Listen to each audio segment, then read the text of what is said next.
here we are. This side is... Hey guys, it's Layla. Welcome back to the channel. I am here with my postpartum video, my hair loss that I wanted to share with you guys. I actually have some clips that I want to jump right into, basically just to set the premise of the video, and then also just to get to the good stuff really quickly. And then I want to delve into basically my thoughts on the whole situation, what I would do differently next time, and just any advice that I have for women in a similar situation to mine. And I feel like this applies to any type of hair loss. So yeah, let's jump right in. Quick postpartum hair update. This is how my hair is currently looking. It's a bit drier than I'm used to. Overall, my scalp is much drier than I'm used to overall. And the hair loss has been intense. So I've been keeping it really simple. I wash every other week, and I've been keeping to like a really simple product offering. I'll show you guys. I've been using the Briogeo density range. I recently started trying that. My focus is on the hair that I actually have left on my head, just to strengthen it, you know, nourish it. And then as the other hair grows in, I'm not too worried about the hair growing back. My main issue is how it looks as it's falling out, and it's still falling out pretty much every time I touch my hair, but we're managing, you know. And here's the shocker, guys. I've lost so much hair. It's unbelievable. As thick as the hair still looks, so much of it has fallen out. Like, suffering, as you can see. I've lost quite a lot of hair. This is even like a whole complete bald patch. Literally the whole front of my hair on this side is completely gone. Right down. And then I've also lost hair here on this side, but it's just not as bad as this side. Like, this side is the worst. I started taking Moringa, which has a rich quantity of zinc, vitamins A, E, and C, and iron, which are essential for hair growth. Zinc keeps the oil glands in the scalp healthy and nourished. This majorly maintains the scalp environment and makes the scalp apt for hair growth. Magnesium prevents pore blocking calcium deposits around the hair follicles, reduces scalp inflammation, improves scalp circulation, increasing blood flow to the scalp, helps to get vital nutrients to your hair follicles, which may improve hair growth. In my case, it did. Vitamin D stimulates hair follicles to grow. Low levels can actually cause hair loss. Boosting vitamin D levels promotes hair thickness and growth. Optimizing your intake is key for maintaining healthy hair follicle cycling. And actually, both magnesium and vitamin D work hand in hand for best results. So this was about 3 months after I'd started taking the combination of these vitamins.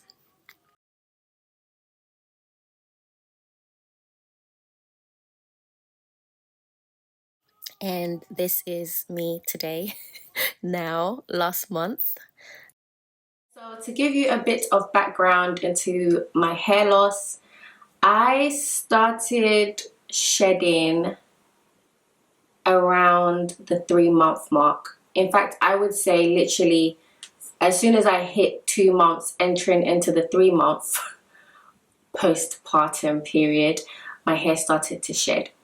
And I noticed it right away because it was substantially more than what I was used to. Around November, that same point from that video, is when I started taking additional vitamins, and it was completely unrelated. So I wasn't taking anything in the hopes of growing my hair back. At that point, I was still thinking, oh, this is just postpartum. This is just what mine looks like. Every woman's journey is different. I started taking the vitamins that I've shown and spoken about already, and that is when I started slowly but surely noticing a difference. So the main reason why I attribute the growth that I had so quickly to those vitamins is that it was so clear that my body needed them, and it was so clear that the difference that it made in that period. So not only did the hair start to grow back, but the shedding dropped back substantially in the period in which I was taking those vitamins. So I can only attribute the growth that I had to taking those vitamins, which I still do now with the addition of iron. Talking about hindsight and kind of reflecting and looking back. So my daughter was full term. I went into labor the day after my due date in the morning, and she didn't come until the next day in the evening. Oh, child. If we go back again, so around like 7-8 months pregnant, I started to react to my prenatal vitamins. They just started making me feel so sick out of nowhere. Up until that point, it had been perfectly fine. I took them every day like clockwork, worked great for me, no issues. And then all of a sudden, it was just making me so sick, and I stopped taking them completely. I did not replace them with anything. And around that same time, my iron levels had dropped substantially. So I was also really trying to get my iron levels back. I was taking extra iron. I was eating extra iron-rich foods. Oh, and one food I would suggest for anybody who suffers with low iron is turkey berries. If you're Ghanaian, it's called kwensuswa. And if you're not, it's called turkey berries. That's the English name. So I'll put the information about turkey berries and the benefits here, but it is extremely high in iron. So I started putting turkey berries in smoothies. My mum would cook me meals with turkey berries in it. I'd make soup with turkey berries in it. I'd eat yam with turkey. I was eating turkey berries like to try and get my iron up, which I eventually did. I got it up to a good standard just before birth, by the grace of God. But also, once I gave birth, I never continued to take my prenatal vitamins. I didn't find new ones. I didn't take any vitamins whatsoever.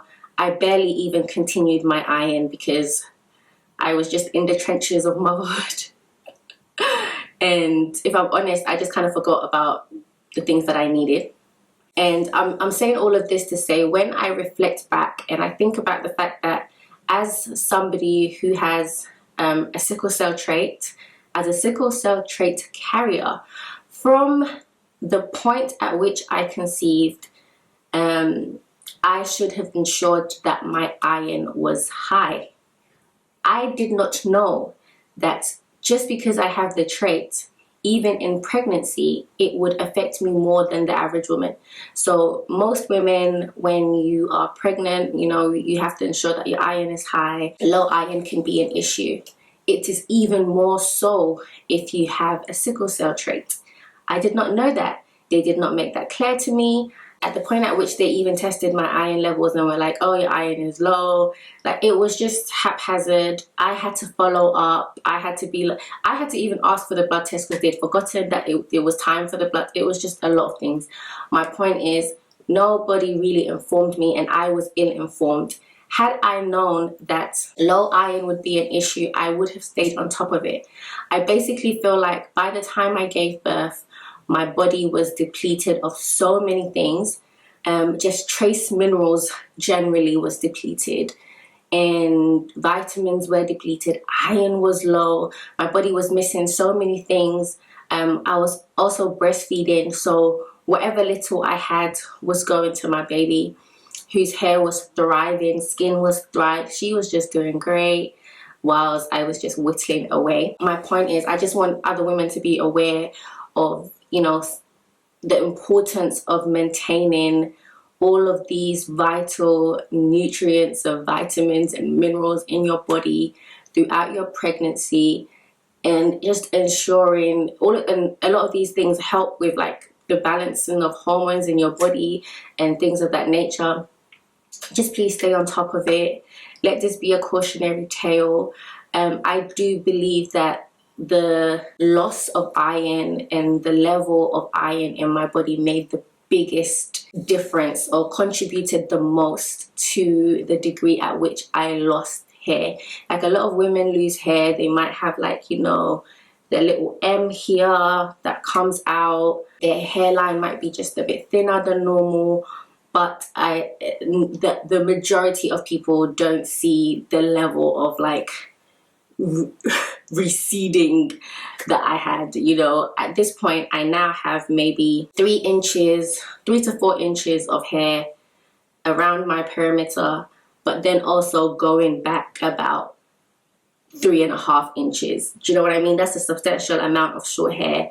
Hence why I even went ahead and cut my hair again last month, because I just felt like the difference between the longest part of my hair and the shortest part of my hair was just so much that I'm trying to slowly bridge it.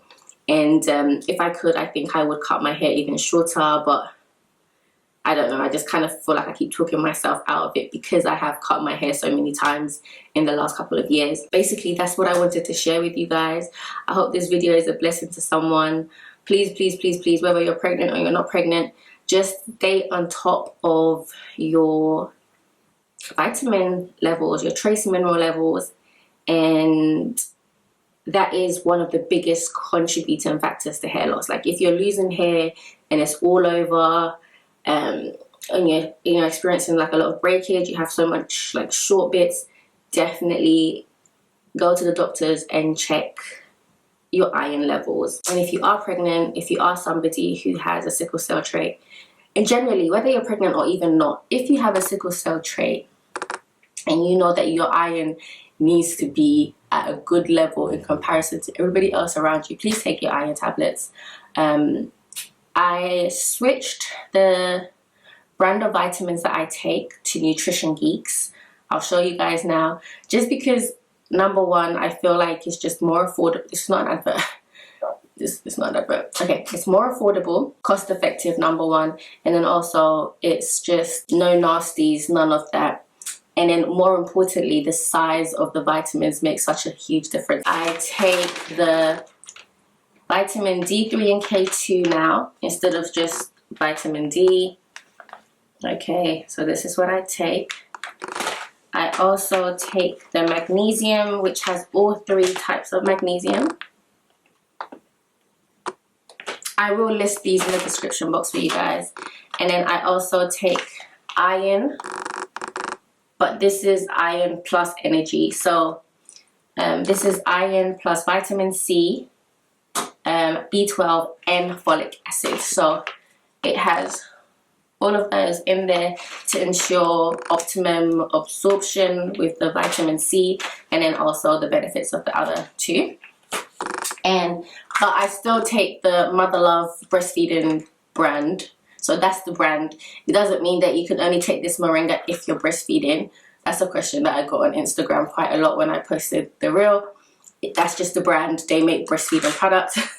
But this is literally just pure liquid Moringa, high dose, clean, nothing else in it really. And it looks like this. Of course, it's fast acting, fast absorbing because it is liquid form. And this is literally what it looks like. Very good size for me personally. Just very good size. And then if you are pregnant or if you are nursing, you get the added benefits of increased breast milk, which is the reason why I even bought this. I wasn't buying any of these thinking I'm going to grow my hair. I ended up taking all these different things for different reasons, not realizing that the combination of them would actually help and aid in my hair growing back as quickly as it did. And I just hope that this helps somebody. Share it with any woman in your life. I was going to say any kind of pregnant or nursing or whatever, but just any women, that we just need to be aware of how much and what a difference it makes when our levels aren't exactly where they're supposed to be. But anyway, God bless you guys. Thank you so much. And I just wanted to say a quick thank you to everybody that watched my last video and everybody that commented. There were so many comments. I'm just shocked that so many of you are still here, number one. I'm shocked that so many of you took the time to watch the video and even comment and say the most amazing things. I just felt so overwhelmed. I didn't know what to say to anybody, so I just kind of left it. And like at nighttime when everybody's sleeping, I'll just be going through and I'll be saying, oh my God, wow, wow. I feel very blessed, very privileged to be in this space and to have such an amazing core group of women and men that have continued to champion and support me through years of growth and change. I really appreciate you guys. Once again, I hope this video blesses somebody, and I'll catch you guys in the next one. Mwah. Bye.